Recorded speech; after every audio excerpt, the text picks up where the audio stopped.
Bonjour chers téléspectateurs de Canal 7, notre chaîne panafricaine. Je suis encore ravi de vous retrouver aujourd'hui dans le cadre de notre série d'enseignements que nous avons débuté sur la foi. Là, j'entame la séquence qui va développer la connaissance et l'amour fraternel et bien d'autres éléments que j'ai cités, car notre texte de base, vous le savez très bien, c'est 2 Pierre chapitre 1, verset 5, où l'apôtre Pierre nous exhorte à ajouter à notre foi les éléments qui lui manquent. Effectivement, notre foi est comme un muscle. Pour qu'il soit fort, pour qu'il soit vraiment actif, eh bien, il faut non seulement l'exercer, mais également il faudra ajouter, s'il manque de la vitamine, s'il manque du calcium, s'il manque du fer, eh bien, sur le plan spirituel, si nous avons la foi et qu'il manque certains éléments, notre foi ne sera pas agissante. Nous pouvons toujours prier, mais nos prières ne seront pas exaucées. Et notre foi doit donc être alimentée. Et la première chose que nous devons rajouter à notre foi, on l'a vu, c'était la vertu qui est donc l'excellence morale ou les qualités morales qu'un chrétien doit pouvoir manifester. Ensuite, il y a la connaissance. La connaissance qui est donc cette capacité à savoir, ou du moins le savoir-faire, le savoir-être ou la sagesse divine. La connaissance qui est traduite en grec par l'expression ou le mot gnosis. Gnosis, ça veut dire en fait la connaissance scientifique, la connaissance livresque, la connaissance culturelle. Un chrétien devra être cultivé. Un chrétien doit être intellectuel. Un chrétien doit connaître. Parce que Dieu nous a envoyés sur la terre, voyez-vous, pour accomplir une mission bien précise. Chacun a son domaine de prédilection.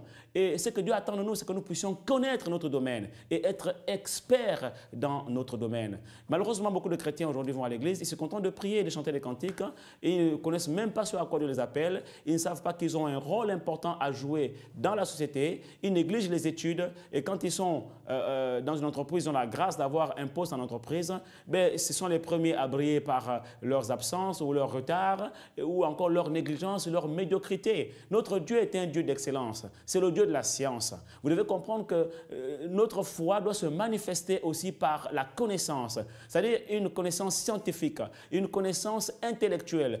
En dehors de la connaissance épignosis qui est donnée par le Saint-Esprit dans le sens de connaître les choses de Dieu, de connaître la Bible, il existe une autre connaissance que toujours le Saint-Esprit est capable de donner, c'est la connaissance de maîtriser son domaine. La Bible déclare par exemple que Dieu a donné cette connaissance à Bezalel et il l'a rendu capable de faire toutes sortes d'ouvrages. Voyez-vous, Dieu est capable de te donner la connaissance dans le domaine de ton entreprise ou encore dans le domaine de tes études. Dieu est capable de te donner la connaissance par le Saint-Esprit dans ton domaine de prédilection pour que tu deviennes expert. Voilà pourquoi tu dois comprendre que la connaissance intellectuelle, la connaissance scientifique n'est pas incompatible à la foi. Car l'apôtre Pierre nous dit que nous devons ajouter à notre foi la connaissance scientifique.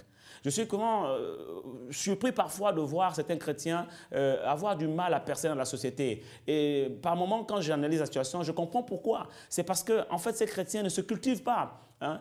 Tu es par exemple appelé à être informaticien, mais documente-toi sur le domaine informatique. C'est un domaine qui évolue sans cesse. C'est un domaine qui vraiment est en pleine mutation et en plein changement. Donc si tu es toujours dans la connaissance antérieure et tu ne sais pas ce qui se passe aujourd'hui dans ce 21e siècle, alors mon frère, tu auras du mal réellement à percer dans ton domaine. Je prenais l'exemple par exemple aussi de ceux qui font la musique.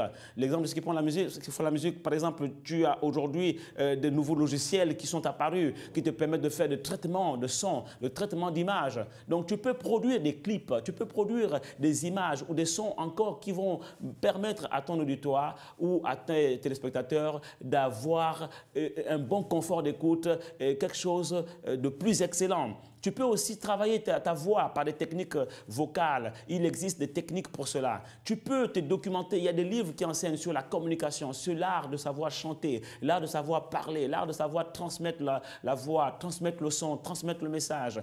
Ça fait partie de la connaissance. Et Dieu n'est pas contre cela. La foi n'est pas contre cela. Au contraire, c'est un ingrédient de la foi. Donc, tu dois ajouter à ta foi la connaissance. Je connais beaucoup de personnes, par exemple, qui cherchent du travail. Malheureusement, ils ont du mal à trouver un travail parce que chaque fois qu'ils vont en entretien professionnel, ils ne savent même pas comment se tenir devant un jury d'entretien, un jury de recrutement. Ils ne savent même pas comment rédiger un CV, ils ne savent même pas comment se vendre, tout simplement parce qu'ils n'ont pas la connaissance dans le domaine.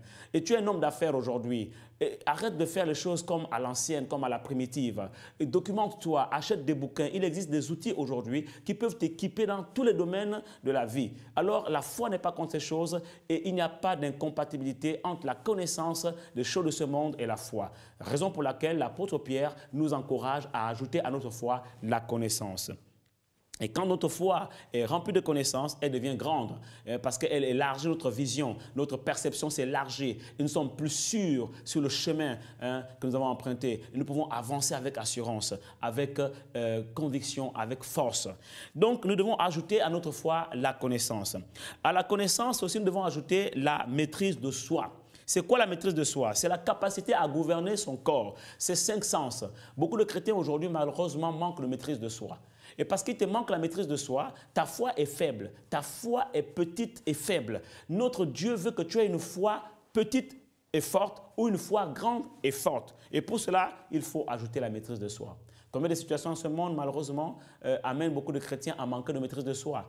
Dans les relations humaines, par exemple, beaucoup de chrétiens sont très facilement emportés par la colère. Beaucoup de chrétiens sont très facilement emportés par la rancœur, par les paroles légères, les paroles blessantes, les paroles dégradantes, les paroles de vengeance. Non, nous devons nous maîtriser. La maîtrise de soi est un fruit de l'esprit. Nous devons ajouter à notre foi la maîtrise de soi pour qu'elle soit forte et agissante. Également, il y a la piété. Il dit la piété, c'est quoi? La piété, c'est l'attachement fervent à Dieu. Et c'est le respect des choses sacrées. Si tu es chrétien et que tu n'es pas fervent pour Dieu, eh bien, tes prières ne seront pas agissantes.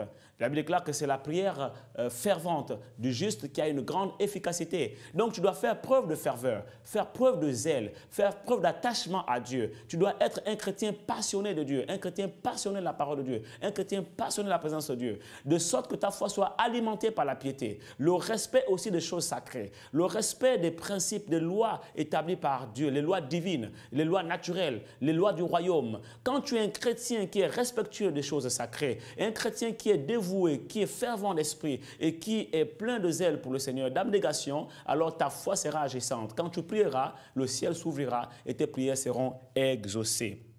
Le 5e élément que j'aimerais développer ici, et le dernier pour cette séquence de la série sur la foi, c'est l'endurance.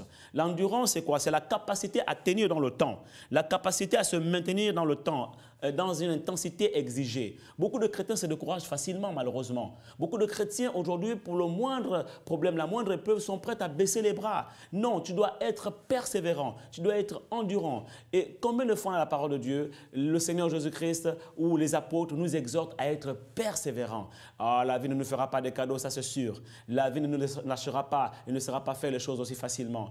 Mais même si tu as prié depuis des années, tu attends peut-être une grâce, tu attends une bénédiction, tu attends une percée, tu attends un exaucement dans un quelconque domaine de ta vie, tu dois être endurant, tu dois persévérer. Persévérer signifie percer et tu verras. Persévérer signifie aussi persévérer, l'exaucement. Donc, si tu persévères, à un moment donné, il y aura une percée dans l'esprit. Il y aura une percée spirituelle qui va se matérialiser par une grâce particulière dans ta vie, dans le domaine où tu attends la manifestation de la puissance de Dieu. Dans le domaine où tu pries, où tu jeûnes, où tu attends que Dieu agisse.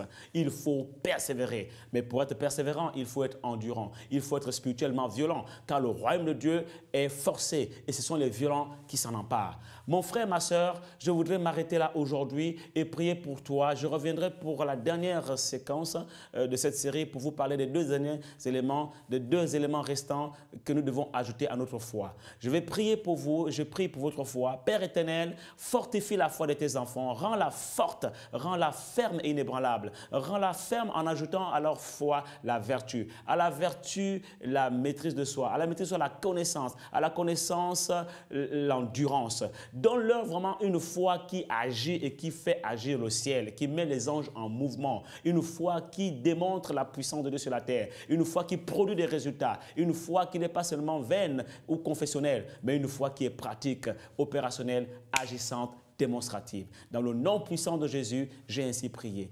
Amen. Amen.